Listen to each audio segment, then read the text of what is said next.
राम राम जी। जब साहब पौड़ी 34। राति रोती धित्तिवार पवन पानी अग्नि पाताल। गुरु नानक जी कहते हैं कि रात दिन, रुतें, ग्रीष्म ऋतु, सर्द ऋतु, तिथि, पहली तारीख, दूसरी तारीख, वार, सोमवार, मंगलवार, इन सब में समय चक्र दिखाया गया है, काल चक्र दिखाया गया है। पवन पानी अग्नि पाताल। पवन हवा, पानी, अग्नि, पाताल, तिस विच धरती था की धर्मशाल। गुरु नानक कहते हैं उसमें ये जो धरती है ये धर्मशाल की तरह परमात्मा ने स्थापना करके रखी हुई है।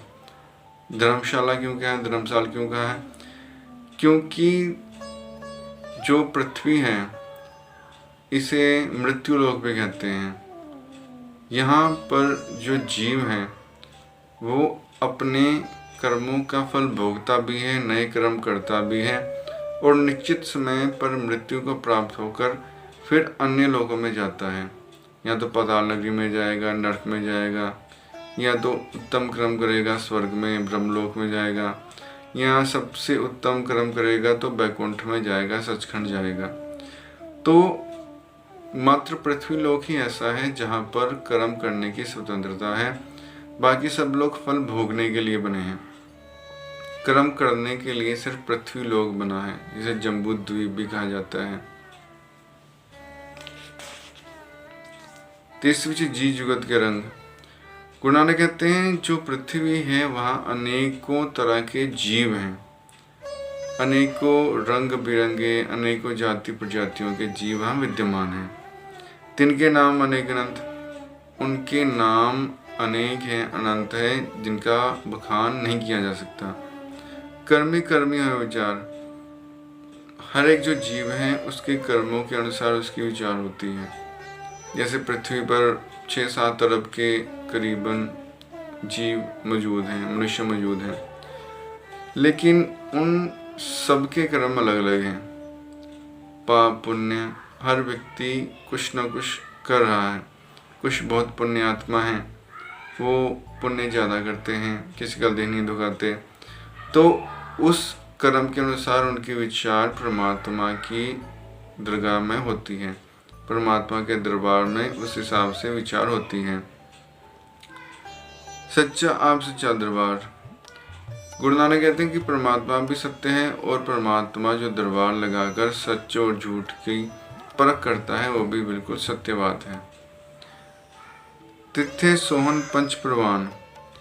गुरु नानक कहते हैं कि परमात्मा के दरबार में पंच का अर्थ संत जन, वो ही परवाने जाते हैं। पाखंडी, झूठे, पापी, दुष्ट, उनको वहाँ दंड दिया जाता है।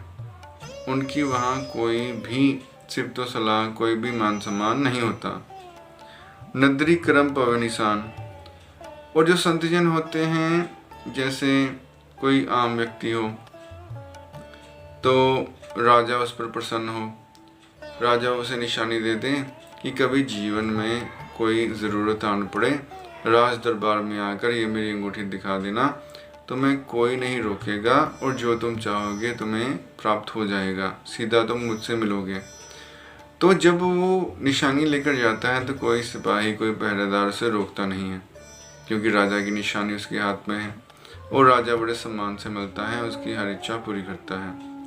वैसे ही जो संत जन होते हैं, सच्चे संत होते हैं, पाखंडी नहीं होते, वो जब परमात्मा के दरबार में जाते हैं तो अपने हृदय में परमात्मा की भक्ति लेकर जाते हैं। तो वो ओरा, वो ओज, वो तेज सब जब देखते हैं तो दूर से ही पहचान जाते हैं ये कोई भक्त आ रहा है। तो कोई पहरेदार, कोई सेवक उनको रोकता नहीं है, वो सीधा परमात्मा से मिलते हैं। परमात्मा उन्हें आदरपूर्वक अपने पास सिंहासन पर बिठा लेते हैं। कच्च पकाई उत्थे पाई।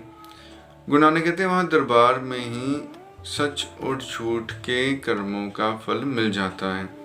अगर किसी ने गलत कर्म किए हैं और यहाँ आकर वो सोचे कि मुझे किसने देखा है या मेरा कोई कुछ क्या बिगाड़ लेगा, मैंने इतना कुछ अत्याचार किए, इतने पाप कर्म किए, लेकिन दुनिया से छिपा कर किए। मैं बहुत समझदार हूँ, लेकिन परमात्मा से ज़्यादा समझदार वो नहीं है। उसके कर्म परमात्मा से नहीं छिप सकते। वहाँ परमात्मा के दरबार में उसके सभी कर्मों का हिसाब होगा। नानक गया जापे जाई। गुरु नानक कहते हैं, जब व्यक्ति वहाँ जाता है तभी उसे इस बात का ज्ञान होता है। उससे पहले जो संत जन होते हैं वो ध्यान के द्वारा ये सब देख लेते हैं और वो परमात्मा के दरबार में सम्मान पाते हैं। लेकिन संतों की बातों पर जो दुष्ट व्यक्ति होते हैं, जो नास्तिक होते हैं या जो स्वार्थी लोभी होते हैं, वो शीघ्रता से यकीन नहीं करते। तो जैसे उनका स्वभाव होता है, काम, क्रोध, मोह, लोभ, अहंकार, इसके वशीभूत होकर ही कर्म करते हैं और गलत मार्ग पर जाकर बाद में पछताते हैं।